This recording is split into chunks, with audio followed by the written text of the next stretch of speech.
ओम अवधूत दत्तात्रेय नमः. श्री स्वामी समर्थ. स्वामी ओम. असे स्वामींचे मनमोहक आणि दिव्य संदेश प्राप्त करण्यासाठी आपल्या चॅनलला नक्की सबस्क्राईब करा आणि बेल आयकॉन नक्कीच दाबा. स्वामींकडे प्रार्थना करायची आहे. हे स्वामी राया, तूच आहेस, फक्त तुझे अस्तित्व आहे. तू सोडून ह्या विश्वात दुसरे कोणीच नाही. तुझ्याच हुकुमाचे सर्व सुरू आहे. आम्ही मानवाने जर तुझ्या हुकुमाप्रमाणे प्रामाणिक कर्म केले तर या विश्वात अशक्य असे काहीच नाही. ही समज आम्हाला दिली, तुला ते धन्यवाद. आणि स्वामी राया, असेच आमच्या पाठीशी राहा आणि आमचं मार्गदर्शन करा. हीच तुमच्या चरणी प्रार्थना. तुम्हाला सोडून आम्हाला या जगात कुणीच नाही. स्वामी राया, तुमचा आशीर्वाद आमच्या पाठीशी ठेवण्यासाठी तुम्हाला मनपूर्वक धन्यवाद. जेवढा आपण जप कराल ना, तेवढे श्री स्वामी आपल्याला जपतील. जेवढे आपण श्री स्वामी चरित्र गुरुचरित्र वाचाल ना, तेवढेच जास्त श्री स्वामी आपल्याला वाचवतील. जेवढे आपण श्री स्वामींची सेवा करणार, तेवढा श्री स्वामी आपल्याला मेवा देणारच. आपण श्री स्वामींची जेवढ्या आवडीने सेवा कराल, तेवढ्याच आवडीने ते आपल्याला देतीलच, हे मात्र निश्चित आहे. म्हणून सेवा ही मनापासून निस्वार्थ मनाने करायची.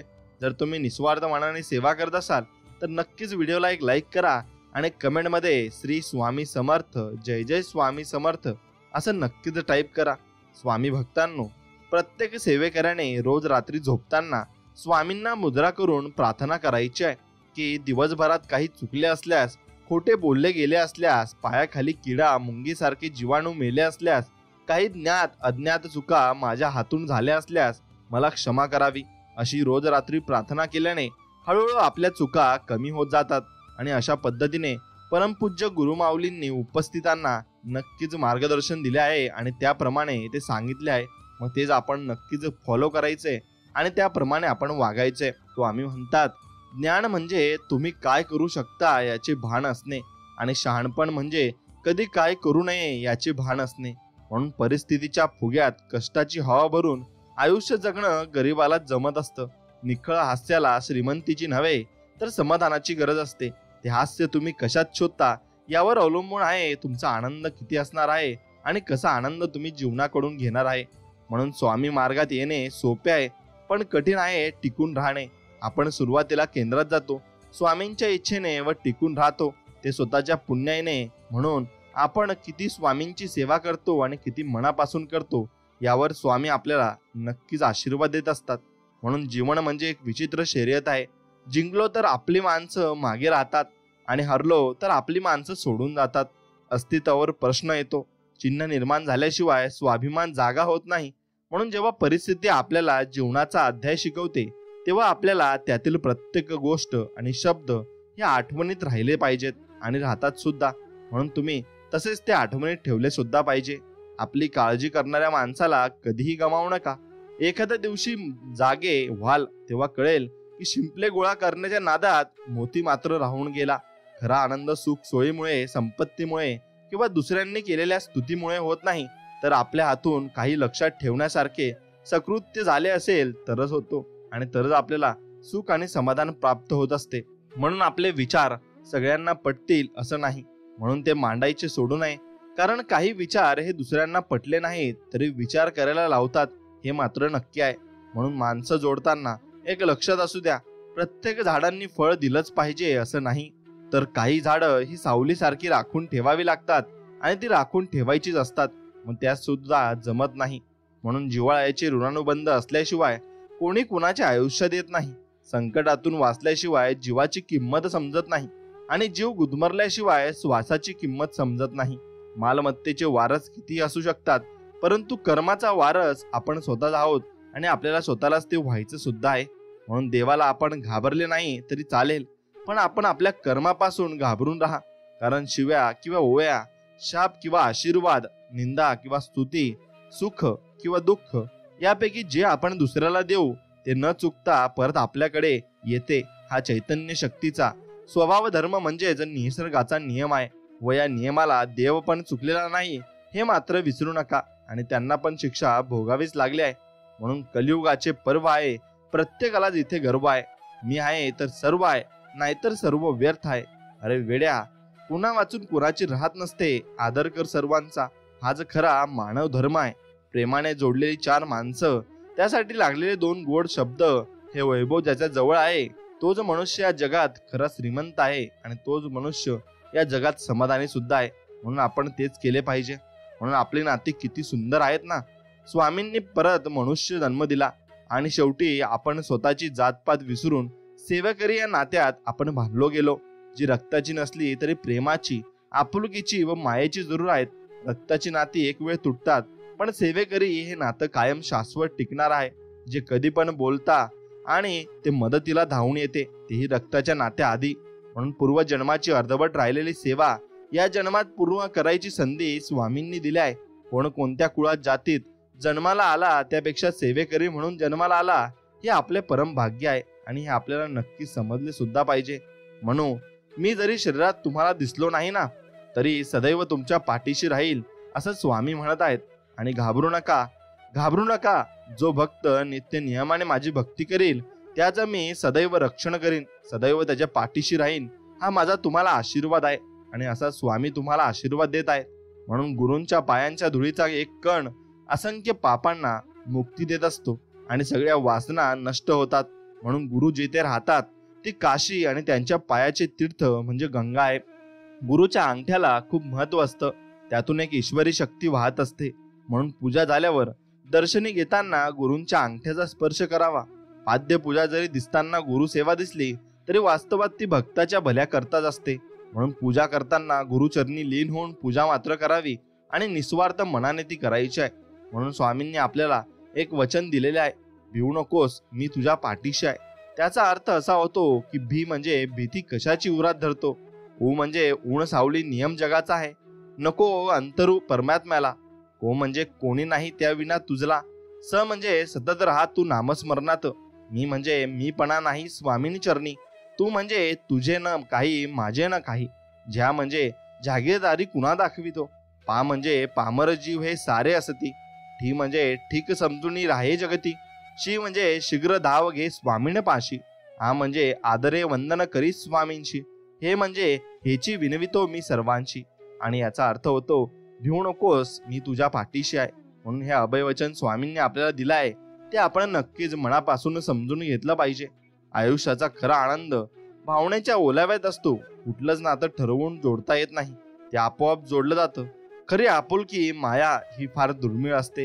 हे दान ज्याला लाभतं त्यालाच त्यातला खरा आनंद मिळवता येतो. किती कमावून ठेवले तरी बाकी राहते शून्य आणि संकटाच्या वेळी कामाला येते ते आपल्या कर्मात साठवलेले पुण्य. आणि ते आपण किती साठवले मग ते तेव्हा आपल्याला कामात मात्र नक्कीच येत असते. म्हणून बाळा, भक्ती करतू स्वामींची देह भान विसरून, अनंत संकट आले तरी तुला स्वामी समर्थपणे नेतील तारुण आणि नेतील तारुण. म्हणून स्वामींची भक्ती ही तुम्हाला करायचीच आहे आणि त्यासाठी वेळ तुम्हाला काढायचाच आहे. स्वामी म्हणतात, भिंतीवरील सुंदर फोटोचा भार खिळा उचलतो आणि सांभाळतो, परंतु लोक कौतुक खिळ्यावर टांगलेल्या फोटोचेच करतात. जीवनाचे देखील असेच असते. केलेल्या कामाचे श्रेय तुम्हाला मिळेलच असे नाही. 2 गोष्टी कधी संपू देऊ नका, मनाचं बालपण आणि अंतरंगातील देवपण. हे संपले की माणूस संपतो सुद्धा. म्हणून स्वभाव असा ठेवायचा की जीवनात भेटलेली प्रत्येक व्यक्ती आपल्याला आयुष्यभर विसरली नाही पाहिजे आणि नक्कीच त्यांनी आपल्याला ध्यानात ठेवले पाहिजे. भिवू नकोस, मी तुझ्या पाठीशी आहे हे वाक्य वाचलं ना आणि ऐकलं ना तरी स्वामी समर्थांची मूर्ती ही डोळ्यासमोर उभी राहते. आणि श्री दत्तगुरूंचा अवतार मानण्यात येणाऱ्या स्वामी समर्थांचे अनेक भक्त आहेत. कर्म करत राहायचे, त्याचे फळ कधी ना कधी तरी मिळेलच हे मानत स्वामींची भक्ती करण्यात लीन होणारे भक्त नेहमी संकटातून तरतात. आणि कितीही संकट आले तरी स्वामींचे नामस्मरण केल्यानंतर आणि स्वामींनी सांगितलेले जीवनाचे सार लक्षात घेऊन वागल्याने नक्की जीवनाचे सार्थक होते. आणि स्वामी समर्थांची अगाध महिमा आणि त्यांच्या अवतारामध्ये त्यांनी केलेले कार्य हे अफाट आहे आणि ते समजण्यासाठी आपल्याला त्यांची भक्ती ही करावीच लागेल. म्हणून माझा देव मला पाहतोय हा भाव मनात ठेवला की वाईट काळात ही आपली पावलं चुकीच्या दिशेने मात्र सरकत नाही आणि चांगल्या दिशेने आपण विचार करत असतो. म्हणून स्वामी म्हणतात, माचीच्या काडीला डोकं असतं पण मेंदू नसतो. म्हणून थोड्या घर्षणाने ती पेटून उठते आणि स्वतःच जळते, परंतु आपल्या जवळ तर डोकं आहे आणि मेंदू सुद्धा आहे. मग आपण का लहान लहान सहान गोष्टीने पेटून उठतो? शांत व्हा, स्वस्थ राहा, घर्षण करून पेटवण्यापासून सावध व्हा. आपण जगण्यासाठी आहोत, जळण्यासाठी नाही. जीवन खूप सुंदर आहे, ते आनंदाने आपण नक्कीच जगले पाहिजे आणि तसे आपण वागले सुद्धा पाहिजे. म्हणून मोठ्या मोठ्या स्वप्नांचा पाठलाग करत असताना बऱ्याचदा छोट्या छोट्या स्वप्नांना नाहक बळी दिला जातो. नात्यांच्या मजबूती देण्यासाठी जाणत्यांना आधाराचा भक्कम पाया उभारावा लागत असतो. म्हणून तुलना करून कोणी छोटा किंवा मोठा ठरत नाही.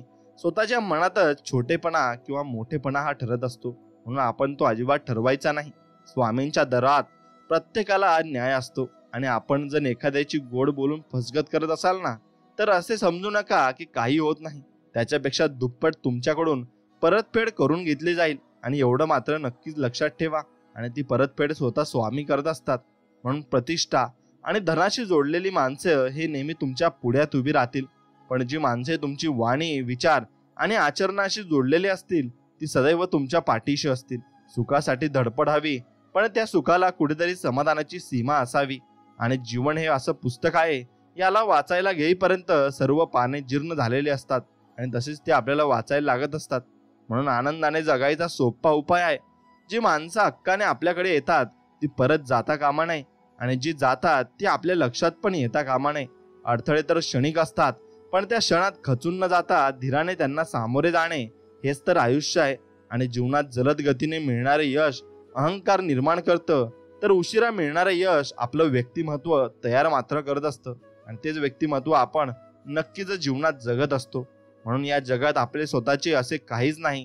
जे काही तुमच्याजवळ आहे ती तात्पुरती ठेव आहे. जसे पुत्र सुनेची ठेव, कन्या जावयाची ठेव आहे, आणि आपले जीवन मृत्यूची ठेव आहे, आणि आपले शरीर सुद्धा स्मशानाचीच ठेव आहे. म्हणून ही ठेव ज्याची आहे त्याला वेळेत परत करा व समाधानी जीवन जगा. आणि नक्कीच तुम्ही समाधानी जीवन आपल्यालाही जगू द्या. असे आपण लोकांना समजून जीवन मात्र समाधानाने आणि सुखी समाधानी जगायचे आहे. ज्या दिवशी माणूस समजेल की समोरचा माणूस चुकीचा नाही, फक्त त्याचे विचार आपल्यापेक्षा वेगळे आहेत, त्या दिवशी जीवनातील अनेक गैरसमज मात्र आपले नक्कीच दूर होतील आणि आपण माणसांची नक्कीच जवळीक साधू. कुणालाही न दुखवता जगणे यांचे इतके सुंदर कर्म या जगात दुसरे कोणतेच नाही. आणि ज्याला हे कळले त्याला वेगळे पुण्य कमावण्याची गरज राहत नाही आणि गरज भासतही नाही. म्हणून फक्त प्रत्येक गोष्टीमध्ये आपण दुसऱ्यांना सुखी ठेवायचे आणि आनंदी बघायचे आहे. सल्ल्याच्या 100 शब्दांपेक्षाही अनुभवाची एक ठेच माणसाला जास्त मजबूत आणि समजूतदार बनवत असते. काही साध्य करण्यासाठी आपल्याला फक्त 2च गोष्टी आवश्यक आहेत. पहिले संकल्प आणि दुसरे म्हणजे कधीही न संपणारे धैर्य. परमेश्वर मंदिरामध्ये नाही, ज्याच्या हृदयामध्ये माणुसकी आहे त्याच्याच अंतःकरणात परमेश्वर आहे. आणि तुम्ही नक्कीच तुमच्यामध्ये माणुसकीही ठेवायची आहे. स्वामी समर्थांची मूर्ती आठवावी, त्यांचे पायी दृढ श्रद्धा ठेवावी, आणि आपली भावना असावी मनोभावे ऐसे की पाठीशी आहेत अक्कलकोट स्वामी. उगीच कशाला भ्यावे मी, काहीच पडणार नाही कमी. स्वामींच्या दासासी, आणि स्वामींचा दास कधीच भुकेला नसतो, तो कायम सुखी समाधानी असतो. एवढं लक्षात ठेवा. श्री स्वामी समर्थांना साक्षी ठेवून केलेले कोणतेही सत्कर्म कधीच वाया जाणार नाही. कर्माप्रती आपला उद्देश चांगला असेल तर स्वामी कधीच कुणाची झोळी रिकामी मात्र ठेवत नाही आणि ठेवणारही नाही. प्रत्येकाची झोळी स्वामी भरतातच. म्हणून आपण गुरूंकडे धाव न घेता गुरु शिष्याच्या शोधात आपल्याकडे येतो. श्री स्वामी समर्थ महाराज पंढरपुराच्या चंद्रभागेच्या वाळवंटात श्री शंकर महाराजांची वाट पाहत होते. गरज दोघांना होती जगाच्या कल्याणाची. म्हणूनच प्रत्येक नातं हे महत्वाचं असतं. आदर आणि आधार यावर नात्याचं अस्तित्व अवलंबून असतं. म्हणून आपण आदर केला पाहिजे आणि आधार सुद्धा दिला पाहिजे, हे लक्षात ठेवा. कोणी फक्त विशिष्ट पेहराव धारण केला म्हणजे साधू कधी होत नसतो. तो असे नाही तर चंचल मनावर अंकुश मिळवण्यात जो यशस्वी झाला तोच खरा साधू असतो. आणि त्याच्यासाठी घरदार सोडून व त्याग करण्याची गरज नाही. ऐवजी मुखात नाम घेत प्रत्येक कर्म स्वामी सेवा या भावनेने करत भक्ती मार्ग धरायचा आहे. कारण भक्ती मार्ग व ईश्वरीय प्रेमाचा मार्गच खरा राजमार्ग आहे. आणि इथूनच सुरुवात आहे आणि इथपर्यंत शेवट आहे, हे फक्त आपण लक्षात ठेवायचे. म्हणून महाराजांचा संदेश खूप छान आहे. माझ्या मार्गावर पाऊल ठेवून तर बघ, तुझे सर्व मार्ग खुले केले नाही तर सांग. माझ्यासाठी खर्च करून तर बघ, कुबेराचे भंडार उघडले नाही तर सांग. माझ्यासाठी कटू वचन ऐकून तर बघ, तुझ्यावर कृपेचा पाऊस पाडला नाही तर सांग. माझ्याजवळ येऊन तर बघ, तुझ्यावर लक्ष ठेवले नाही तर सांग. माझी गोष्ट लोकांना सांगून तर बघ, तुला मौल्यवान बनवले नाही तर सांग. माझ्या चरित्राचे चिंतन करून तर बघ, ज्ञानाचे मोती तुझ्यात नाही भरले तर सांग. मला तुझा बनवून तर बघ, तुला सर्व बंधनातून मुक्त नाही केले तर सांग. माझ्यासाठी दुःख काढून तर बघ. तुला कीर्तिवान नाही बनवले तर सांग. माझ्या मार्गावर चालून तर बघ. तुला शांतीदूत बनवले नाही तर सांग. तो स्वतःचा समर्पित करून तर बघ. तुला हिरा नाही बनवला तर नक्कीच सांग. माझे कीर्तन करून तर बघ. जगाचे विस्मरण करायला नाही लावले तर सांग. तू माझा बनवून तर बघ. प्रत्येकास तुझा नाही बनवला तर मग सांग. म्हणून आपण स्वामींशी एकनिष्ठ राहायचंय आणि स्वामींची सेवा ही प्रामाणिकपणे करायची. कारण जे कराल तेच तुम्हाला मिळेल हे मात्र निश्चित आहे.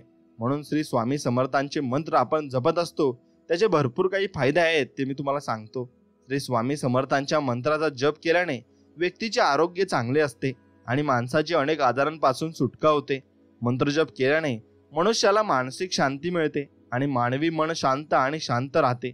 म्हणून ज्या लोकांना सर्वात जास्त राग येतो त्या लोकांनी श्री स्वामी समर्थांच्या मंत्राचा नित्य जप करावा.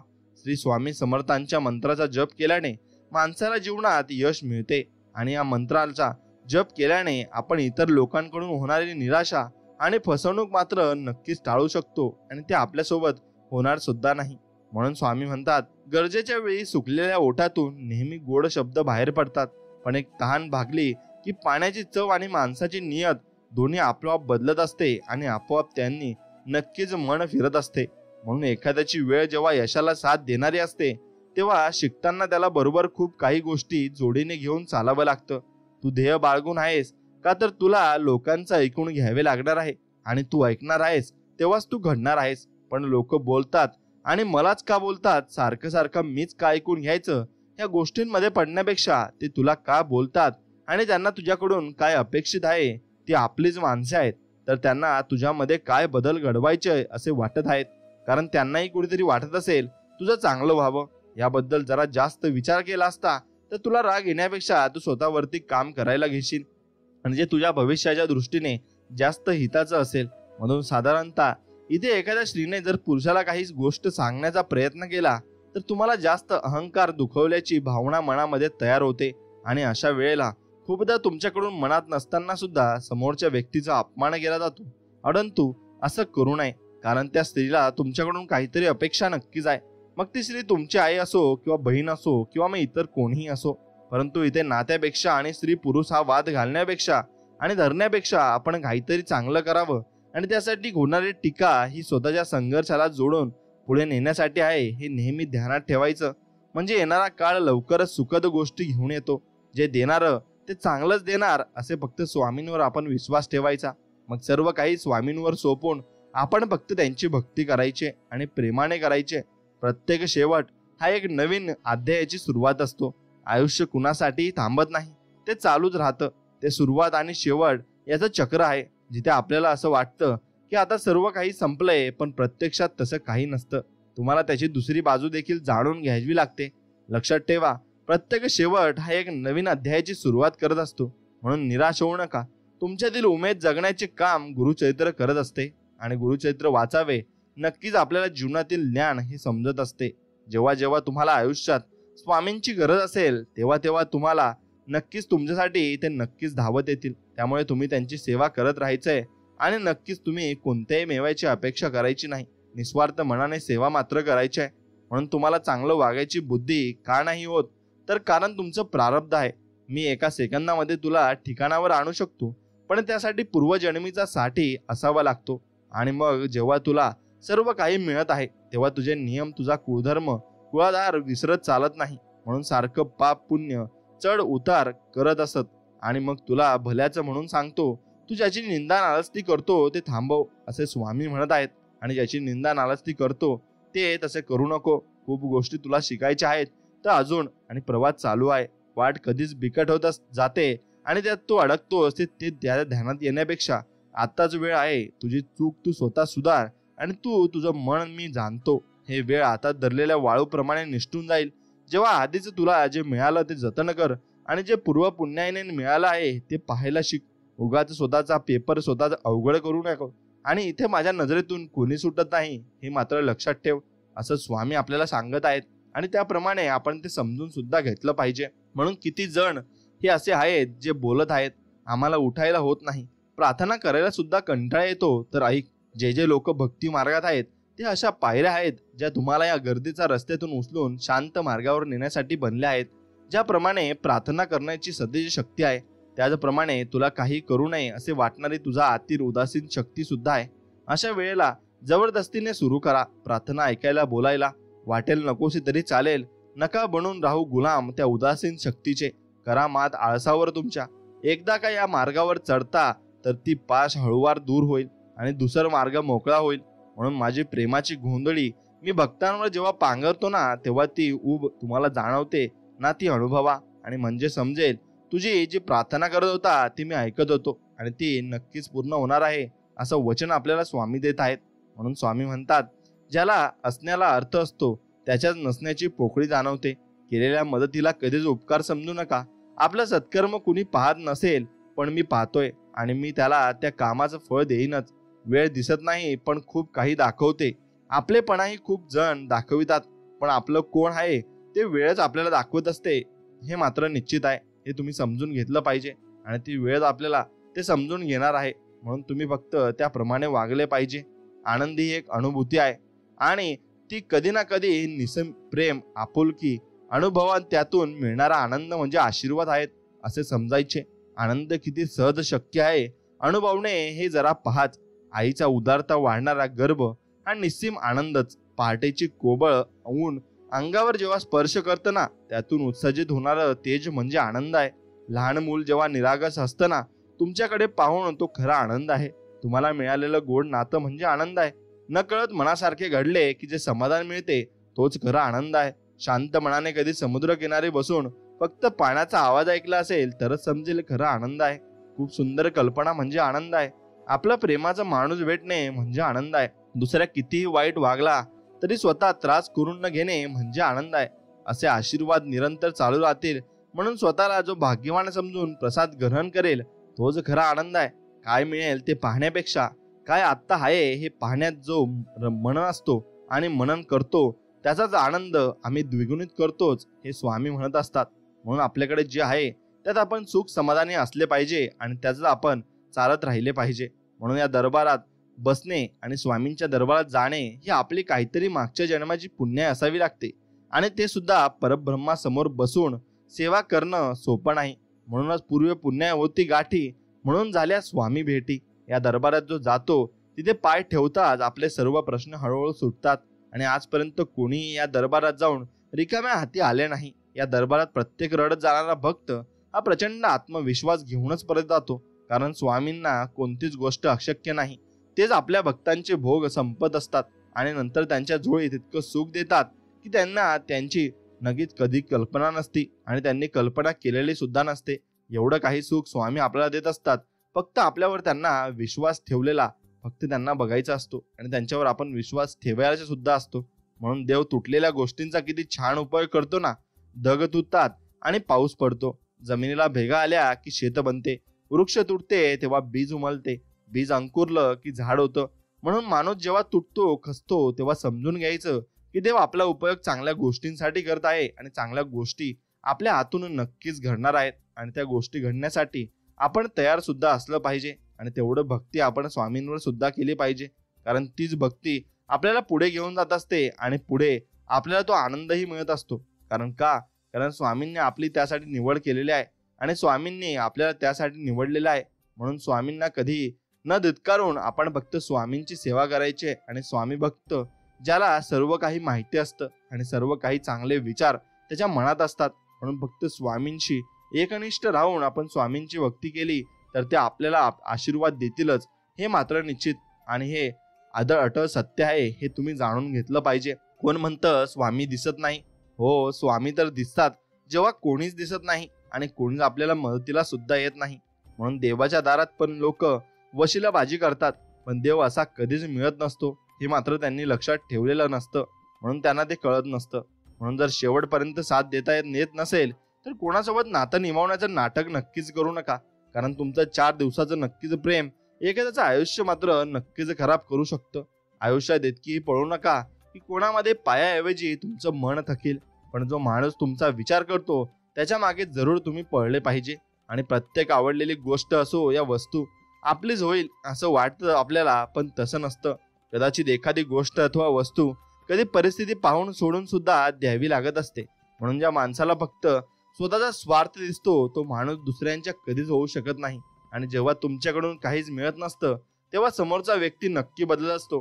कारण मुंग्या तिथेच लागतात जेथून त्यांना नक्कीच साखर भेटत असते. आणि वेळ खूप काही जखमा देते. म्हणूनच घड्याळात फुलाऐवजी काटे मात्र असतात.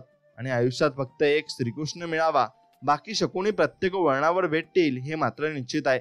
कधी कधी त्याही गोष्टी गमावतो ज्याला आपण पूर्ण हक्काने म्हणायचो की ते फक्त माझं आहे, आणि ते आपल्याहून नक्कीच लांब गेलेलं असतं. म्हणून प्रेम असो किंवा जेवण, जेव्हा जास्त दिलं जातं तेव्हा ते अर्धवट सोडून जातात लोक, आणि ते नक्कीच त्यांना त्याची काळजी नसते.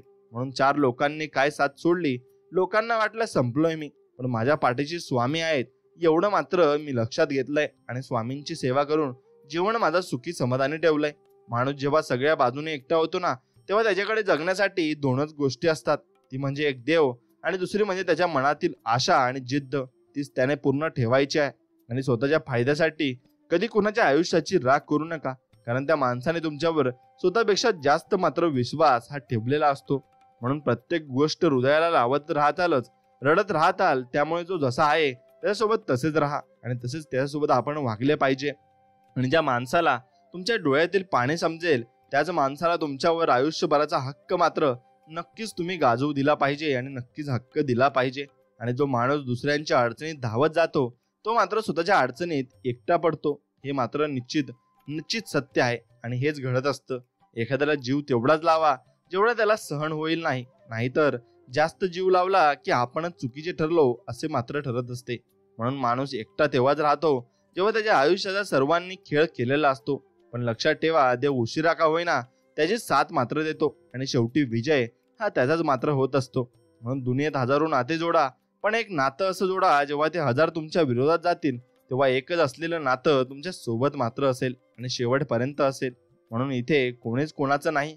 ज्या दिवशी तुमच्याकडे सर्व काही असेल तेव्हा सगळे तुमचे, आणि ज्या दिवशी नसेल त्या दिवशी तुम्ही फक्त एकटे असाल. हे मात्र निश्चित सत्य आहे.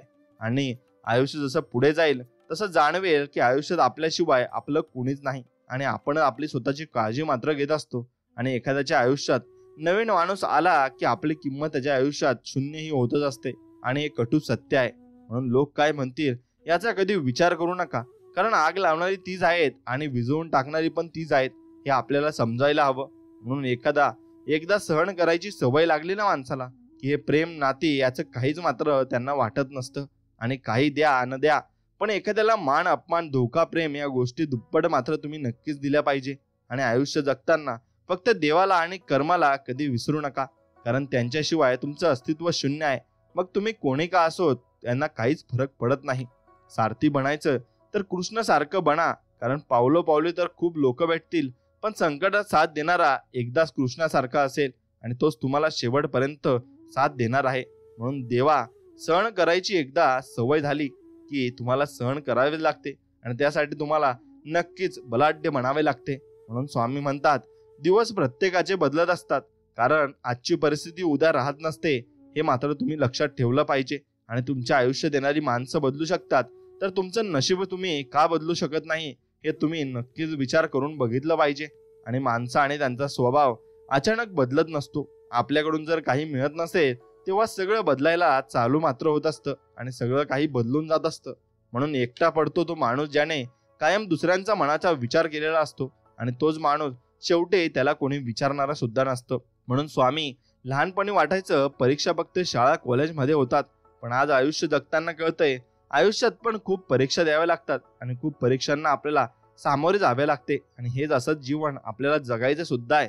म्हणून देवा, सगळ्यांना आपलं करण्याच्या नादात आपण कधी एकटे पडतो हे कोणाला समजत नाही, हे कोणाला कळत सुद्धा नाही. म्हणून स्वामी म्हणतात, एकदा माणूस तुम्हाला सोडून का जातो, कारण तुम्ही त्याला आवडत नव्हता म्हणून नाही, तर त्याचा स्वार्थ पूर्ण झाला होता म्हणून. त्याने तुम्हाला नक्कीच सोडलेलं असतं, आणि नक्कीच तो गेलेला असतो. म्हणून ज्या लोकांना तुम्ही आयुष्यभर साथ द्यायची असं ठरवलेलं असतं, नेमकी तीच लोक तुमचा विश्वासघात हे करत असतात. आणि ज्या लोकांसोबत तुम्ही आपलेपणाने वागलाय ना, तीच लोक तुमच्या आयुष्याचा नेहमी खेळ करत असतात, आणि नेहमी तुमच्या विरुद्ध सुद्धा असतात. म्हणून ज्याला भावना कळत नाही त्या व्यक्तीपाशी तुम्ही कितीही रडा, पण ती कधी आपली होऊ शकत नाही हे मात्र निश्चित आहे. म्हणून 4 दिवस फक्त गायब होऊन बघा, लोक तुम्हाला विसरून जातील. जगाची हीच रीत आहे, तेव्हा स्वतःला सावरून राहा आणि स्वतः सावरून जीवन जगा. म्हणून तुमच्या आयुष्यात प्रत्येक माणसाला ठेवू नका. जे मनापासून तुम्हाला आपलं मानतात त्यांना आयुष्यात ठेवा, हे मात्र निश्चित आहे. कारण तीच लोक तुमची साथ ही शेवटपर्यंत देत असतात. आणि आयुष्यात अशा व्यक्तीसोबत नातं जोडा ज्यांना तुमच्या भावनांची नक्कीच कदर असेल आणि नक्कीच ते कदर करत सुद्धा असतील. म्हणून मी सगळ्यांना प्रत्येक वेळी साथ देत गेलो, पण माझी साथ सर्वांनी कधी सोडली हे कळलंच नाही. आणि तेही कळायला मात्र स्वामी भक्तीत आपल्याला असावं लागणार आहे. आणि मनासारखी व्यक्ती शोधण्यापेक्षा मन समजून घेणारी व्यक्ती शोधा. आयुष्य मनासारखं आणि गोड मात्र तुमचं होऊन जाईल. आणि जीव लावणारी माणसं ज्याला भेटतात ना त्याला ती कळत नाहीत, आणि ज्याला जीव लावणारी माणसं भेटत नाही त्यांना ते नक्कीच कळत असतात. हा निसर्गाचा नियम मात्र आहे. आणि ज्यांच्या मनात आपलेपणात नसेल तर त्यांना आपलं समजून तर काय फायदा, आणि ते नक्की समजणार सुद्धा नाहीत. म्हणून समोरचा व्यक्ती जर तुम्हाला स्वतःहून वेळ देत नसेल तर समजून जायचं त्याला आपल्यापेक्षा इतर गोष्टी मात्र नक्कीच महत्वाच्या आहेत. आणि त्याच गोष्टींमागे तो धावत सुद्धा आहे, आणि त्याच गोष्टी त्याला करायच्या सुद्धा आहेत. म्हणून त्या व्यक्तीमागे कधीच आपण पळू नये आणि त्या व्यक्तीशी कधीच चाकरी सुद्धा करू नये. म्हणून अशा लोकांपासून आपण नक्कीच लांब राहायला हवं आणि नक्कीच दुरावा त्यांच्याकडून करायला हवा. आणि फक्त स्वामींची भक्ती करून आपण स्वामींमध्ये लीन व्हायला हवं आणि आपल्या शक्ती आणि मर्यादा नक्की समजून घ्यायला हव्या. म्हणून स्वामी म्हणतात की माझी सेवा करा आणि नामस्मरण करा, मी तुम्हाला त्याचं नक्कीच फळ देईल. आणि नक्कीच तुम्हाला भरपूर काही गोष्टी समजण्यासाठी मी तुम्हाला तेवढं ज्ञान देईल. फक्त माझ्याशी एकनिष्ठ राहा. म्हणून स्वामींची भक्ती करा आणि स्वामींची एकनिष्ठ राहा. नक्कीच तुम्हाला मोठमोठे फळं मिळतील आणि स्वामी तुम्हाला समजून सुद्धा घेतील. म्हणून स्वामींची भक्ती करायची असेल तर नक्कीच स्वामींची सेवा करा आणि कमेंटमध्ये श्री स्वामी समर्थ नक्कीच लिहा आणि व्हिडिओला एक लाईक नक्कीच करा. मित्रांनो, चैतन्यशील संघ तयार करा. ज्याची स्वतःसाठी तुम्ही इच्छा करता त्याची इतरांसाठी इच्छा करा. सुसंवादी मानवी नात्यांचं रहस्य यातलं दडलं आहे. आणि गेल्या दशकांमध्ये कामाच्या जगामध्ये मूलभूत परिवर्तन झालंय. औद्योगिक क्रांतीपासून कोणत्याच कालावधीत झालं नव्हतं एवढ्या प्रचंड वेगाने हे परिवर्तन चालूच आहे. म्हणून या जगामध्ये येत्या काही दशकांमध्ये त्यात अधिक नाट्यपूर्ण बदल होण्याची शक्यता आहे. पूर्व उच्च पातळीवरचं व्यवस्थापन आणि सर्व निर्णय घेत असे आणि वेगवेगळ्या स्तरांच्या मालिकेतून ते खाली सर्वसामान्य कामगारांपर्यंत पोहोचले जात. आता हे सगळं बदललेलं आपण पाहतो आहोत. आता या संस्था जास्त सहकार्यात्मक स्वरूपाच्या असून त्यांच्या सर्व पातळ्यांवर लोकांनी संघटनेच्या उपक्रमांच्या प्रत्येक भागाला योगदान देणं अपेक्षित आहे. आणि कामांची प्रत्यक्ष अंमलबजावणी आता संघामार्फत केली जाते आणि संघनायक या संघाचा प्रमुख असतो आणि गटातले सर्व लोक एकत्र नियोजन आणि अंमलबजावणी तसंच कामाचे नियंत्रणही करतात. म्हणून समान बांधिलकी हा संघ या कल्पनेचा गाभा आहे. आणि या बांधिलकीमधून संघाचं काम व्यक्तीसारखं होईल आणि बांधिलकीमुळे तो सामूहिक कामगिरीचा शक्तिशाली एकक बनतो. म्हणून आदर्श संघामध्ये प्रत्येक सदस्य आपलं कार्य अशा प्रकारे करतो की त्याची इतर सदस्यांबरोबर अचूक सांगड असते आणि त्यामुळे संघाला आपले उद्दिष्ट साध्य करायला मदत होत असते. म्हणून याचं उत्तम उदाहरण म्हणजे शल्यक्रियेचा संघ. शल्यक्रियातज्ञ, भूलतज्ञ आणि परिचारिका आणि इतर तंत्रज्ञ असा संघाचा प्रत्येक सदस्य आपापलं व्यक्तिगत कार्य तज्ञपणे पार पाडतो. कौशल्याने कार्य करणाऱ्या शल्यक्रिया आणि संघाच्या सदस्यांमध्ये आंतरक्रियाचा ओघ सुरळीतपणे चालू असतो. सगळेजण एकाच उद्दिष्टाशी बांधले गेलेले असतात आणि त्या रुग्णाचं कल्याण होतं. म्हणून प्रत्येक उपक्रमामध्ये यशस्वी संघाची उदाहरणं असतात. आणि चॅम्पियनशिप स्पोर्ट, रोगनिवारक संशोधन, आग विझवणं आणि सुटका तसंच व्यवस्थापकाचा प्रत्येक पैलू असतो. तुमच्या संघाचं व्यवस्थापन कसं असतं ते तुम्ही नक्कीच ठरवून घेतले पाहिजे. म्हणून सोनेरी नियम तुम्ही त्याला नक्कीच लावले पाहिजे. इतरांनी आपल्याला जग कसं वागवावं आणि अशीच तुमची इच्छा असेल आणि तसेच त्यांच्याशी वागा. जगातल्या सर्व धर्मामध्ये कुठल्या ना कुठल्या स्वरूपात हा सोनेरी नियम आढळतोच. अनेकदा तो धर्माचा सार म्हणून ओळखला जातो. हिलेल म्हणजे नक्कीच त्यांच्या 100 वर्ष अगोदर होऊन गेलेला महान जीव तत्ववेता होता. आणि ज्याला जेव्हा धर्मग्रंथांमधून एक सारभूत थोर शिकवण कोणती असं विचारलं गेलं ना तेव्हा तो म्हणाला, सगळ्यात महत्वाची कल्पना म्हणजे तुम्हाला दुसऱ्यांना स्वतःशी जसं वागू नये असं वाटतं तसंच त्याच्याशी वागू नका.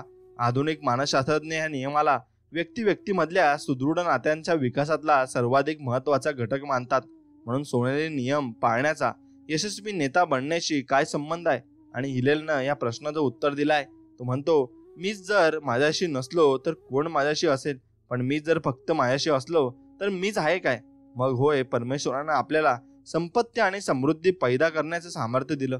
आपली गुणवत्ता आणि आपल्या मिळवलेली संधी याचं चीज करण्याची आपली जबाबदारी आहे. पण ह्याचबरोबर फक्त आपल्या पुरतच न पाहता इतरांचाही विचार करणं ही आपली जबाबदारी नक्कीच आहे. सोनेरी नियम एखाद्या सोनेरी धाग्यांप्रमाणे तत्वज्ञानाच्या आणि उपासनेच्या सर्व थोर प्रणालींमध्ये विणलेला दिसेल आणि तो त्याच शब्दात दिसणार नाहीत, पण आशयाने सादृश्य दिसेल. म्हणून श्रद्धा, अर्चना, अशा सिद्धी आणि संपादन या बाबतीत जे स्वातंत्र्य आपण आपल्यासाठी इच्छितो तेच आपण इतरांसाठी मान्य केलं पाहिजे आणि इच्छिलं पाहिजे. जेव्हा आपण आपली नैतिक संहिता आपलं मार्गदर्शक तत्व म्हणून ही वृत्ती धारण करतो, तेव्हा आपल्या दैनंदिन जीवनातील ती एक चैतन्यशील प्रभाव आणि शक्ती बनते आणि आपल्या अस्तित्वाच्या गाभ्यातला तो शुद्धतेचा कोश आहे आणि प्रत्येक स्त्री पुरुषाच्या आत्म्यामधला आणि अंतरंगामधला आंतरिक मार्गदर्शक आदेश आहे. म्हणून आपण फक्त स्वतःसाठी नाही तर संघाचा भाग आहोत आणि प्रत्येक संघ सदस्य हा आपला भागीदार आहे. म्हणून एक अशी व्यक्ती आहे की जी संघाच्या यशाची जबाबदारी स्वीकारते आणि पेलते.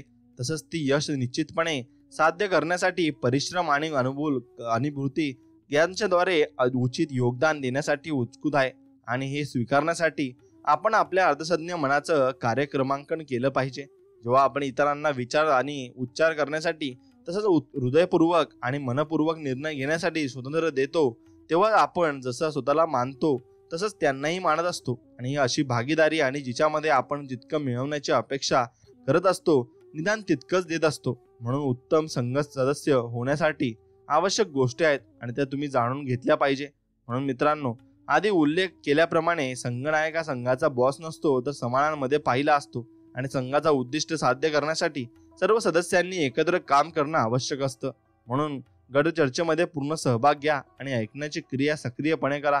प्रत्येक चर्चेमध्ये भाग घ्या आणि तुम्हाला त्यातून नक्कीच नवीन प्रेरणा मिळेल आणि तुम्हाला खूप काही गोष्टी या शिकायला मिळतील. स्वतःला प्रेरणा द्या. तुमच्या संघाच्या ध्येयाला अनुरूप अशी व्यक्तिगत उद्दिष्ट डोळ्यासमोर ठेवा. संघाची उद्दिष्ट निश्चित करण्यातच सहभागी व्हा आणि ती साध्य करण्यासाठी तुम्हाला काय काम करायचं आहे तेव्हा तुम्ही ठरवण्यासाठी तुमचं म्हणणं असायला हवं. नवीन गोष्टी करून पहा. जोखीम पत्करायला कचरू नका. पुढे जाण्याचा मार्ग तोच असतो. कासवाचं उदाहरण बघा. आपण कवचामध्ये राहिलं तर ते पूर्णपणे सुरक्षित असतं, पण पुढे सरकायचं असलं तर त्याला मान बाहेर काढावीच लागते. म्हणून तसंच असतं.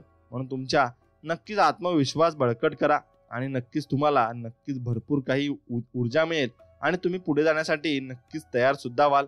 म्हणून विश्वासाचं महत्व आहे. विश्वास तुम्ही ठेवलाच पाहिजे.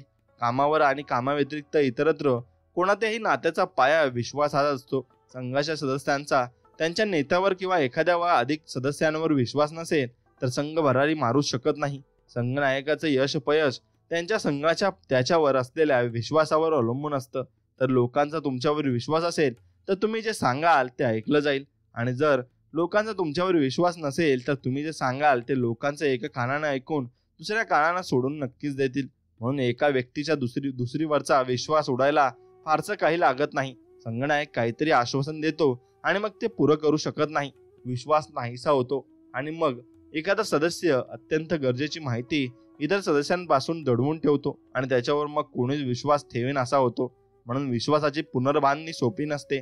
संघ सदस्यांमध्ये अविश्वास निर्माण झाला असेल तर संघनायक मध्ये पडून प्रश्नाची तीव्रता कमी करू शकतो, पण संघनायकावरचा सदस्यांचा विश्वास उडाला असेल तर विश्वासाचं नातं पुन्हा स्थापन करायला आतोनात परिश्रम मात्र त्याला करावे लागतील आणि परिश्रम करत असताना तो नाते सुद्धा ते गमावून बसेल. म्हणून आपण विश्वास नक्कीच चांगला ठेवला पाहिजे आणि कौतुक हे मनपूर्वक तुम्ही व्यक्त केलं पाहिजे.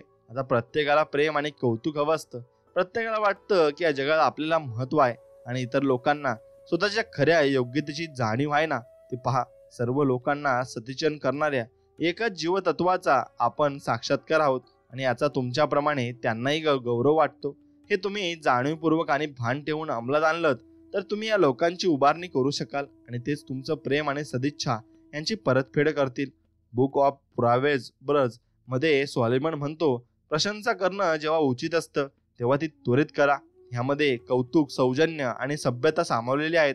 अनेक व्यक्तींमध्ये आणि कुटुंबांमध्ये या उपचारांचा अभाव असल्याची कित्येक उदाहरणं आपण रोज पाहतो. कन्फ्युशियसचं सांगणं बरोबरच आहे. नैतिकतेचा पायांचा घरातल्या व्यक्तींपासून पडायला सुरुवात होते. अनेकदा ऐकायला मिळतं की मी कितीही केलं तरी ते पुरेसं नसतं. तो कधीच त्याचं कौतुक करत नाही आणि किती नुसतं थँक्स सुद्धा म्हणत नाही. म्हणून प्रश्न उघड आहे, तुम्ही स्वतः किती वेळा म्हणता आभारी आहे, मला तुमचं कौतुक वाटतं, मला वाटतं आपल्या संघाचे तुम्ही एक मौल्यवान सदस्य आहात. जर हे शक्तिदायी शब्द तुम्हाला ऐकायचे असतील तर तुम्ही ते इतरांना दररोज त्यांची सवय होईपर्यंत म्हणणं आणि तुम्हाला ते मनापासून म्हणावंसं वाटणं शहाणपणाचं आहे. आणि आधी पाहिलेला सोनेरी नियम लागू करणं म्हणजे कौतुक कृतीत आणण्यासारखं आहे. म्हणून अनेकदा आपण आपले कर्मचारी सहकारी यांना गृहीत धरून वागतो आणि आपण धरून चालतो की आपल्याला त्यांचं कौतुक आहे हे त्यांना माहीतच आहे. पण नंतर ते दुसरी नोकरी पकडून निघून गेले की आपल्याला धक्का बसतो. म्हणून टोनी एका इमारत देखभाल कंपनीत कामाला होता. त्यानं नोकरी सोडली तेव्हा झालेल्या त्यांच्या एक्झिट इंटरव्ह्यूमध्ये त्याला कंपनीमधल्या सर्वाधिक आवडणाऱ्या आणि कमीत कमी आवडणाऱ्या गोष्टींबाबत विचारलं गेलं. टोनीचं उत्तर होतं की जरी पगार आणि इतर लाभ चांगले असले तरी त्याला या आपण कंपनीत एक भाग आहोत असं कधीच वाटलं नाही. तो म्हणाला, यंत्रातल्या एखाद्या क्षुल्लक भागाकडे पाहावं त्याप्रमाणे माझ्याकडे पाहिलं जायचं. त्या खात्यात 9 महिने काम करताना मी अनेक सूचना केल्या, अतिरिक्त प्रकल्प हाती घेण्याची तयारी दाखवली आणि माझ्यावर सोपवलेल्या कामगारांमध्ये सर्जनशील मार्ग चोखण्याचा प्रयत्न केला. आणि माझ्या बॉसला मी काय योगदान देऊ शकलो असतो हे ओळखताच आलं नाही. आणि कंपनीत जर टोनीच्या क्षमता ओळखल्या असत्या, त्याच्या सूचनांवर चर्चा करून त्याचं पुनर्ग्रहण केलं असतं आणि कंपनीला त्याच्या कामाचं किती मोल वाटतं ते दाखवून दिलं असतं तर कंपनीने एक मोलाचा कर्मचारी गमावला नसता. म्हणून कौतुक दाखवा. विल्यम जेम्स या थोर अमेरिकन मानसशास्त्रज्ञानं असं विधान केलं आहे की मानवी स्वभावातील सर्वात खोल गरज किंवा भूक कौतुक मिळवण्याची आहे. आणि आपल्या दैनंदिन आयुष्यात, व्यक्तिगत व्यवहारात काय किंवा नोकरीत काय, आपण अनेकदा ज्यांच्यामुळे आपल्याला यश मिळवता आलं त्यांच्याबद्दल कौतुक व्यक्त करायला विसरतो. आपला कल कौतुक करण्याजोग्या गोष्टी शोधण्यापेक्षा टीका करण्याजोग्या गोष्टी शोधण्याकडे असतो. कौतुक दाखवल्यामुळे नोकरी व्यवसायामधली आपापसातली नाती तर सुखद होतातच, पण त्यामुळे तुमच्या टीममध्ये सहकार्याची आणि सहप्रयत्नाची भावनाही निर्माण होते. आणि जेव्हा आपल्या पद्धतीने विचार करण्याची टीमला प्रवृत्त करायचं असतं तेव्हा यामुळे टीम अधिक अनुकूल बनते. म्हणून तुमच्या सर्व सहकाऱ्यांबरोबर किमान मित्रत्वाचं आणि कमाल उबदार निकट संवादाचं नातं निर्माण करण्याबाबत अतिशय जागरूक राहा. आणि साधेपणाच्या नक्कीच एक मार्ग म्हणजे कोणत्याही बाबतीत त्यांनी केलेल्या ज्या प्रयत्नांमुळे तुम्हाला मदत झाली असेल त्याबाबत त्यांचं कौतुक करणं. अनेक कार्यकारी अधिकाऱ्यांना वाटतं की एखाद्या चांगल्या रीतीनं केलेल्या कामाबद्दल कौतुक करण्यासाठी आणि दाखवण्यासाठी पगारवाढ किंवा बोनस पुरेसा आहे. अर्थात कर्मचाऱ्यांना चांगल्या कामाबाबत खऱ्याखुऱ्या बक्षिसाची अपेक्षा असतेच, पण फक्त पैसे पुरेसे नाहीत. मग पुरेसं काय ते मेरीलँडच्या एका व्यावसायिकांनी सांगितलं. त्यांचा एक कर्मचारी सातत्याने इतरांपेक्षा जास्त काम देत होता. त्यांच्याकडून कर्तव्य म्हणून जेवढं अपेक्षित होतं त्यांच्या पलीकडे जाऊन त्यांच्यापेक्षा कितीतरी जास्त कामगिरी तो बजावत होता. म्हणून त्याला बोनस इतरांपेक्षा जास्त दिला गेला. पण पैशातून त्या अधिकाऱ्यांच्या भावना व्यक्त होत नव्हत्या. म्हणून त्यानं कौतुकानं एक व्यक्तिगत पत्र लिहून त्या बोनसच्या चेक बरोबर जोडलं आणि त्या पत्रात त्यानं त्या कर्मचाऱ्याला धन्यवाद दिले आणि कंपनीकरता त्याचं मोल किती आहे हे सांगितलं. नंतर त्या कर्मचाऱ्यानं त्या पत्राबद्दल त्यांनी आभार मानले. तो म्हणाला, पत्र वाचून त्याच्या डोळ्यात अश्रू आले. हे पत्र त्याला एखाद्या मौल्यवान ठेव्यासारखं वाटतं आणि तो ते सतत जपून ठेवील. म्हणून स्टॅन लेव्हनार्डचं केनिंग्टन मधल्या नॉरवॉक मध्ये खाद्य भांडार होतं आणि थँक्स गिव्हिंग सणाच्या आदल्या दिवशी त्याच्या या दुकानात लोकांची अतोनात गर्दी झाली. भांडाराच्या ऑफिसमधल्या कर्मचाऱ्यांच्या लक्षात आलं की खरेदी केलेल्या वस्तू गोळा करण्याच्या काउंटरवर लांब लचक रांग होती आणि ती खूप हळूहळू सरकत होती. हे पाहून त्यातले बरेच जण आपण होऊन आपलं नेहमीच दिलेलं काम हाता वेगळं करून कॅशियरला जीन्सच्या पिशव्यात भरायला मदत करू लागले आणि यामुळे रांग भराभर पुढे सरकली. म्हणून खाद्य भांडाराच्या मालकानं स्टीव्हनं या मदत करणाऱ्या कर्मचाऱ्यांकरता काहीतरी खास करायचं ठरवलं. सुट्टीची गर्दी ओसरल्यानंतर त्यानं त्यांच्यापैकी प्रत्येकाला एक सुंदर विणलेला शर्ट दिला. शर्टवर भरतकामाचं अक्षर जळत होती आणि स्टीव्हन लिओनार्डचं ABCD अवॉर्ड. ABCDचा अर्थ होता above and beyond the call of duty, म्हणून नियम, कर्तव्याच्या वर आणि पलीकडे. ज्या अधिक सहकाऱ्यांनी आवश्यकतेपेक्षा अधिक काम केलं त्यांना अशी खास ओळख देऊन त्यांचं फक्त उचित लोकांना उचित श्रेयच दिलं नाही तर सर्वांना सहकारी, त्यांचे सहकर्मचारी, सुपरवायझर्स आणि ग्राहकांना सुद्धा माहिती करून दिलं की त्याला अतिरिक्त परिश्रमाचं कौतुक आहे. म्हणून लोक कौतुक व्यक्त का करत नाही हे मला समजत नाही. ते व्यक्त करायला जावं आणि त्याने भरपूर काही गोष्टी आपल्याला कळायला सुद्धा लागतात. म्हणून एखादा जेव्हा आभारी आहे असं म्हणतो तेव्हा त्याच्यातनं कौतुक अर्ध्यातच होत असतं आणि धरून चाललं जातं. कधी कधी तर दुसरा त्याचं कर्तव्यच करत होता आणि या सदरात त्याची आवश्यकता मानली जात नाही. म्हणून कधी कधी ज्यानं कौतुक करायला हवं त्याला ते कमजोरपणाचं लक्षण वाटतं किंवा मग त्याला वाटतं की ते आपल्या उणिवांवर बोट ठेवल्यासारखं होईल.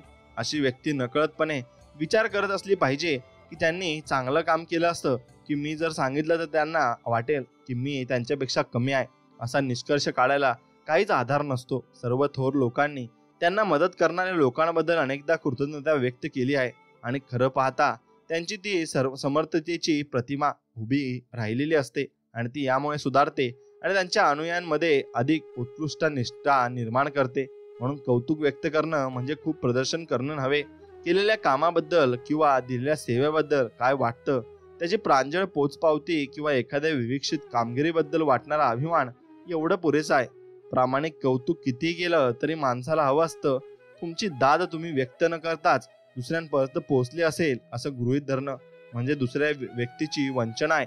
आणि त्या व्यक्तीनं जे केलं त्याबद्दल तुम्हाला कौतुक वाटलेलं त्यांना सांगा आणि ते का वाटलं तेही सांगा. मग जेव्हा एखादी परिस्थिती कोणत्या तरी विशिष्ट कृतीचा परिपाक असते तेव्हा ती कृती पूर्ण झाल्यावर शक्य तितक्या लवकर कौतुक व्यक्त करा आणि तुमच्या कौतुकामुळे त्या व्यक्तीच्या यश सिद्धीच्या आनंदाला दुधात साखर पडल्याप्रमाणे अधिक गोडी येईल. आणि कौतुक सच्चेपणानं करणं आवश्यक आहे. आपण जे बोलतो ते आपल्याला खरोखरच वाटलं पाहिजे आणि आपला स्वतःचा त्यावर विश्वास असायला हवा. तरच दुसऱ्यांपर्यंत त्यांची सच्चाई पोहोचेल. आणि शोभिवंत शब्दात किती लपेटली तरी प्रांजळता लपू शकत नाही. तुमचा आवाज, तुमचे डोळे, तुमची देहबोली सगळ्यांमध्ये तुमच्या खऱ्या भावनांचं प्रतिबिंब पडत असतं. कौतुकाचा लटका आविष्कार करण्याचे खरोखर काही कारण नाही. कौतुक वाटेल अशा बऱ्याच गोष्टी आपल्यापैकी बऱ्याच जणांना दिसत असतात आणि आपण खरीखुरी कृतज्ञता बाळगावी असे योग्य लोकही अनेक असतात आणि ते त्यांना समजत असतं. म्हणून आपल्या नोकर वर्गानं किंवा आपल्या सहकाऱ्यांनी केलेले अतिरिक्त प्रयत्न किंवा आपण मित्र अपेक्षांकडून मिळालेला खास सहानुभव किंवा आपल्या सहकाऱ्यांनी दिलेलं उत्तेजन याची आपण नोंद घेतली पाहिजे. आणि आपल्यावर या लोकांचा अतोनात ऋण आहे आणि याची जाणीव आपल्या अंतकरणातले खऱ्या आणि प्रांजळ कृतज्ञतेचे झरे मोकळे करील आणि ते मुक्तपणे वाहू देत. आणि तुमच्या वाणीपर्यंत ते पोहोचत असताना त्यांना अडकू नका. तुमच्या मुखातून ते योग्य व्यक्तींच्या कानात ओतले गेले तर त्याचं आणि तुमचं दोघांचंही आयुष्य त्या दिवशी थोडंसं अधिक सुंदर होऊन जाईल. आणि सकारात्मक प्रबलन कसं द्याल? एखादा हुकुमशहा बॉस सतत टीका करत असतो, दोष देत असतो, तक्रारी करत असतो आणि वाईट कामगिरी तो कधीच विसरत नाही. पण चांगली कामगिरी मात्र तो किंवा ती नेहमीच गृहीत धरत असतात. आणि आजच्या व्यवस्थापनाचा हे माहिती झालं आहे की त्यांच्या सहकाऱ्यांच्या चुका आणि अकार्यक्षमता उघडत बसण्यापेक्षा ते ज्या आतल्या गोष्टी करत असतील त्यांना अधिक बळकटी देणं त्यांचं नैतिक धैर्य आणि उत्पादकता वाढवण्याच्या दृष्टीनं अधिक श्रेयस्कर आहे. आणि जेव्हा लोक सतत टीकाच ऐकतात तेव्हा त्यांना आपण मूर्खहीन आहोत असं वाटून ते नाराज राहू लागतात. आणि जरी कोणी असमाधानकारक असं काहीतरी केलं असलं तरी तुमचा उद्देश त्या व्यक्तीला वाईट वाटायला लावण्याचा असता कामा नये आणि तरच त्याचं वर्तन सुधारण्याचा असायला हवा. म्हणून प्रसिद्ध मानसशास्त्रज्ञ B.F. स्किनर सांगतो की टीकेमुळे पुष्कळदा वाईट वर्तनाला बळकटी मिळते आणि तो शिफारस करतो की आपण वाईट वर्तनाला दिली जाणारी प्रतिक्रिया किमान ठेवून चांगल्या वर्तनाच्या गुणग्रहण कमाल ठेवलं पाहिजे. जेव्हा लोकांवर सतत टीका केली जाते तेव्हा ते अपयशाचा साचा करत असतात आणि तयार करतात आणि तो त्यांच्या अर्धसज्ञ मनावर ठसून जातो आणि ते स्वतःकडे आपण अपूर्ण आहोत अशा दृष्टीनं पाहू लागतात आणि त्यामुळे त्यांचं अपयशाचं प्रमाण वाढीत लागतं. आणि हे टाळण्यासाठी टीकेऐवजी मार्गदर्शन करायला लागा. एखाद्या सहकार्याला काहीतरी चुकीचं केल्याबद्दल ओरडण्यापेक्षा शांतपणे सांगा, तू कामात काहीशी प्रगती केली आहेस पण अजून आपल्याला बरीच मदत गाठायची आहे. काम लवकर झाली तर त्याचं खूप कौतुक करा. असं केल्यामुळे अर्धसज्ञ मनात नकारात्मक विचारांऐवजी सकारात्मक विचार पेरले जातात. काही सुपरवायझर्सना भीती वाटते की प्रशंसा करणं म्हणजे नरमपणा दाखवणं. आम्हाला आमच्या कनिष्ठांना अपंगांसारखं वागवायचं नाही. पण प्रशंसा म्हणजे नरमाई नव्हे, तो चांगल्या कामगिरीला बळकटी देण्याचा एक मार्ग आहे. आणि जेव्हा तुम्ही तुमच्या कर्मचारी वर्गाला कनिष्ठ मानणं थांबवून त्यांना समान उद्दिष्ट गाठण्यासाठी काम करणारे भागीदार मानायला लागाल तेव्हा प्रशंसा हा तुमच्या वर्तनाचा सहज भाव बनेल. आणि प्रशंसा करताना तारतम्य सोडू नका. माणसं प्रशंसेवर जगतात आणि वाढतात. जरी स्वतःबद्दल चांगलं वाटण्यासाठी आपल्यापैकी प्रत्येकाला प्रशंसेची गरज असली तरी लोकांनी प्रशंसा करताना तारतम्य सोडू नका. खास उल्लेख करण्याजोग्या उपलब्धीसाठीच्या प्रशंसा राखून ठेवली पाहिजे. मग जे लोक कधीच खास प्रशंसनीय असं काही करत नाही त्यांच्याबाबत काय करायचं? म्हणून मारिया सिला तिच्या वर्ड प्रोसेसिंग करणाऱ्या ऑपरेटरच्या ग्रुपमध्ये या प्रश्नाला तोंड द्यावं लागलं. अनेक सामान्य ऑपरेटरची वृत्ती अशी होती की त्यांच्या कामाचा ठराविक कोटा पुरा झाला की भागलं. कोटा पूर्ण केल्याबद्दल त्यांची प्रशंसा केली तर त्यांना अधिक काही करण्याची आपल्याकडून अपेक्षा नाही. या कल्पनेला दुजोरा मिळायचा आणि कोट्यांपेक्षा जास्त काम न केल्याबद्दल त्यांच्यावर टीका करावी, तर त्यांच्याकडून जबाब मिळायचा मी माझं काम करतोय. म्हणून मारियाने सकारात्मक प्रबोधन देण्याचा एक वेगळा प्रयत्न करायचं ठरवलं आणि तिनं ऑपरेटर्सपैकी एकाला एक खास काम दिलं, ज्याच्यासाठी उत्पादनाचा कोटा अजिबात ठरवलाच गेला नाही. आणि काम पुरं झाल्यावर तिने त्या कर्मचाऱ्याला कामाच्या उत्तम दर्जाची प्रशंसा केली. हीच पद्धत तिने सगळ्या नव्या कर्मचाऱ्यांबाबत पाळायला सुरुवात केली आणि हळूहळू तिला प्रत्येक वर्ड प्रोसेसरची खरीखुरी प्रशंसा करण्याची संधी मिळाली. आणि कधी कधी आपण प्रशंसा करण्यासारख्या गोष्टींपेक्षा टीकात्मक गोष्टीकडे जास्त लक्ष द्यायला प्रवृत्त होतो. आणि तुमचा कर्मचारी वर्ग चांगली कामगिरी करणार अशी अपेक्षा असल्यामुळे तुम्ही कमजोर बाबी अधिक बळकट करण्यावर लक्ष एकाग्र मात्र करत असता. तसं आपण कधीच करू नका. आणि परिणामकारक प्रशंसेसाठी नक्कीच तुम्हाला भरपूर काही गोष्टी करायच्या आहेत. वाजवीपेक्षा जास्त करू नका. प्रशंसा गोड वाटते, चॉकलेट सुद्धा गोड लागतं, पण तुम्ही जितकी जास्त चॉकलेट खाल तितकाच प्रत्येक तुकडा कमी गोड लागू लागतो आणि तुमचं पोट सुद्धा दुखायला लागण्याची शक्यता आहे. त्याचप्रमाणे जादा प्रशंसा केली तर प्रत्येक अशांगणित त्यापासून मिळणारा लाभ कमी कमी होऊ लागतो आणि अतिशयोक्ती झाली तर प्रशंसेचं मोल पूर्णपणे हरवून जातं. प्रामाणिक राहा. तुम्ही प्रामाणिकपणाचा आव आणू शकत नाही. तुम्हाला खरोखर असा विश्वास वाटला पाहिजे की ज्या गोष्टीसाठी तुमच्या सहकार्यांची प्रशंसा तुम्ही करतायत ती खरोखर प्रशंसनीय आहे.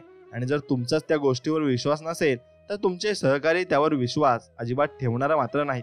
आणि तुमच्या प्रशंसेचं कारण हे नेमकेपणानं सांगा. नुसतंच छान, ग्रेट जॉब म्हणण्याऐवजी अमुक मुद्द्यावरचा तू जो रिपोर्ट दाखल केलास त्याच्याबद्दल त्याच्यामुळं मला त्या प्रश्नातली गुंतागुंत जास्त स्पष्टपणे समजायला मदत झाली असं म्हणणं अधिक चांगलं राहील. म्हणून सहकाऱ्यांचा सल्ला विचारा.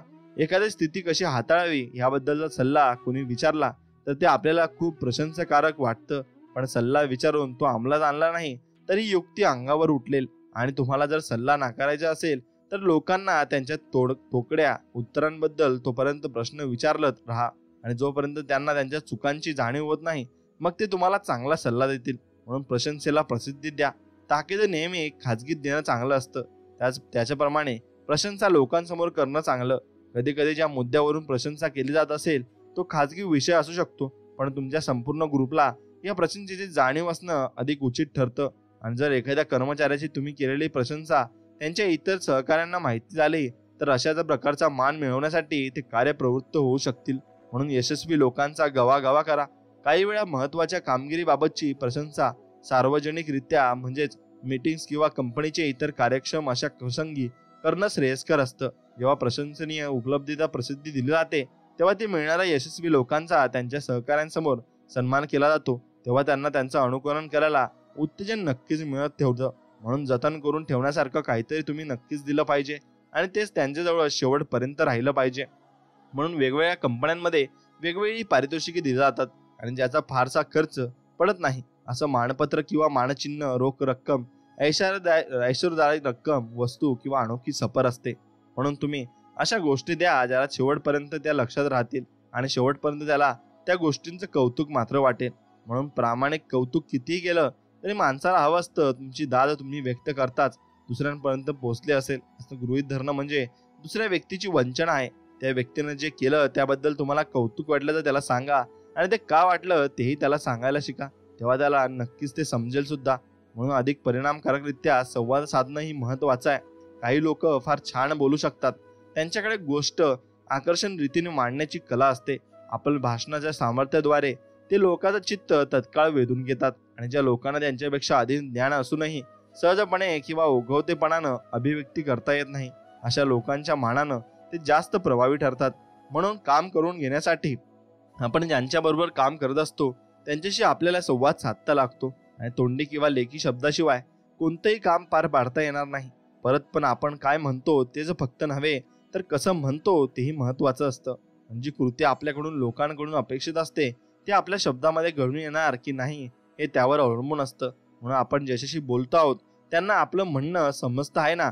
मग ती आज्ञा असो, सूचना असो किंवा एखादी कल्पना, एवढंच फक्त बघून चालत नाही.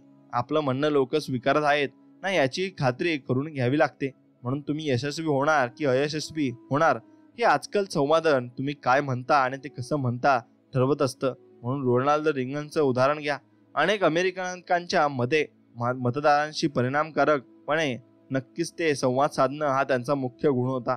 यशस्वी व्यावसायिक, बिझनेसमॅन, एक्झिक्युटिव्ह आणि सहकारी उच्च पदस्थ यांच्यामध्ये हमखास दिसून येणारं हे कौशल्य तुम्हालाही संपादन करता येईल. आवश्यकता आहे ती इच्छाशक्तीची आणि निर्धाराची.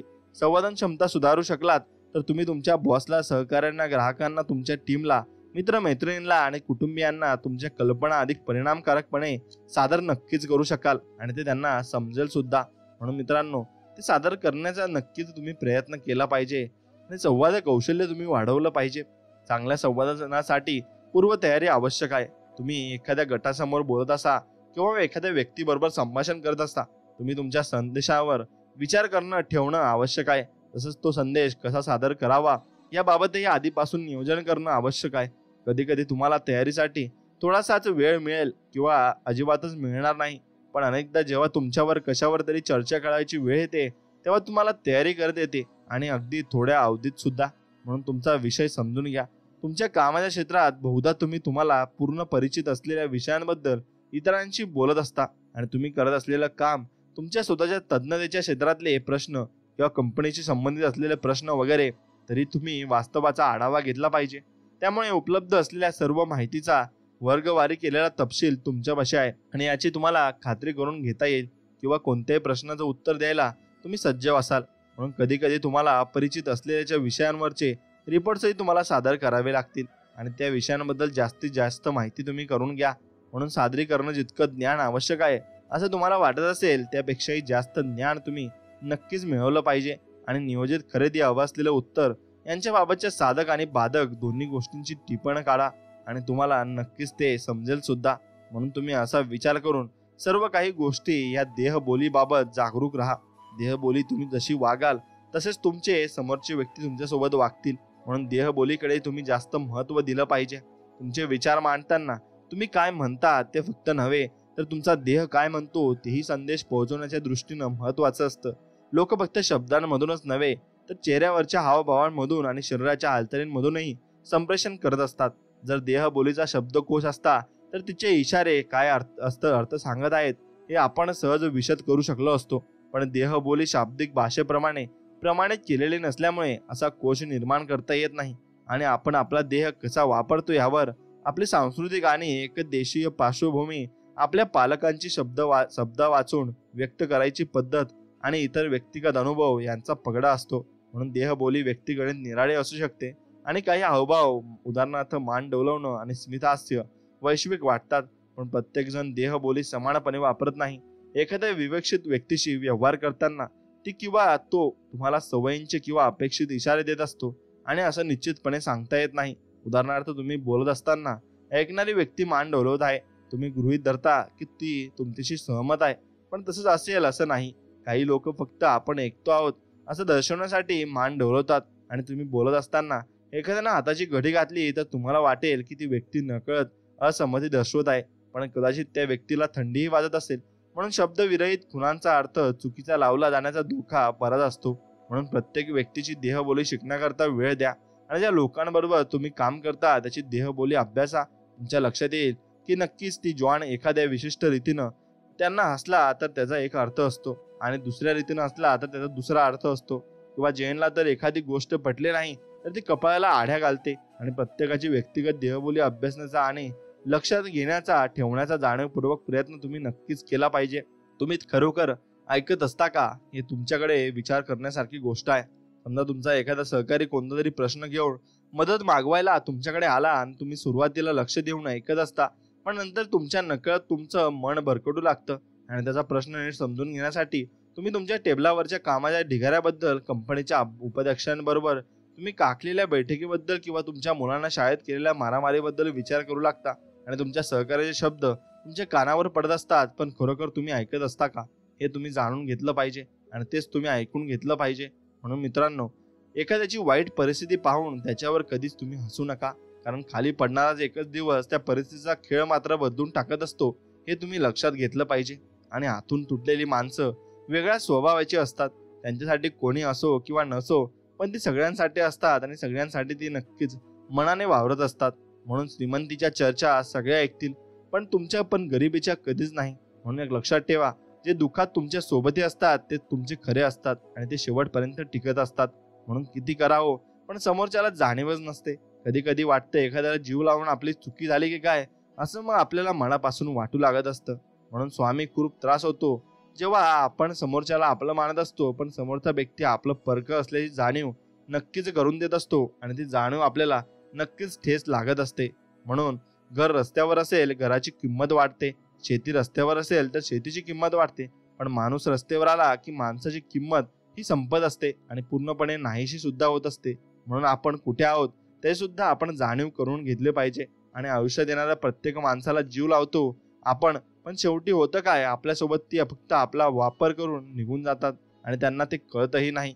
म्हणून थोडा वेळ घ्या स्वतःसाठी. ज्याने तुमचा तमाशा केला आहे त्यांचा पण आणि एक दिवस तमाशा होणार, कारण कर्म हिशोब करायला कधीच चुकत नाही हे मात्र निश्चित आहे. म्हणून नातं जोडण्यासाठी कधी भीक मागू नका, कारण नातं मिळून सुद्धा आपण त्या नात्यात समजूतदारपणा नसेल मग त्याचा काय उपयोग, आणि हे तुम्ही समजून घेतलं पाहिजे. आणि नातं फक्त स्वामींची जोडा आणि भक्ती फक्त स्वामींची करा. बघा तुम्हाला भरपूर काही मिळेल आणि भरपूर काही ज्ञान मिळेल आणि भरपूर काही चमत्कार तुम्हाला स्वामी दाखवतील आणि स्वामी प्रत्येक संकट काळी तुम्हाला मदत सुद्धा करतील हे मात्र निश्चित आहे.